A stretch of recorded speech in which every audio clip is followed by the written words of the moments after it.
happening! It's finally happening! We're gonna be rich! The government does not want you to see this video. If you're watching this video and you think I'm just trying to get you to buy Bitcoin, I don't give a shit. So here's the truth. The government are after Bitcoin right now. And you guys have seen that in the past few days. The government made a lawsuit against Binance, the biggest crypto exchange on planet Earth. And what happened to the price of Bitcoin? It went down. And that's a good thing, guys.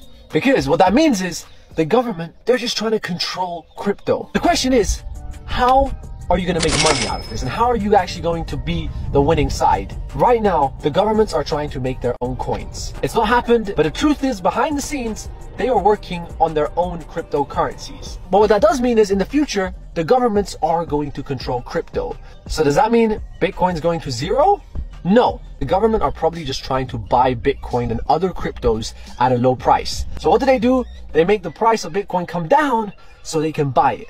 Now, not only that, in 1 year time is going to be the next Bitcoin halving. So automatically, it's going to be harder to mine Bitcoin. So even if governments wanted to mine their own Bitcoin, it's going to be harder.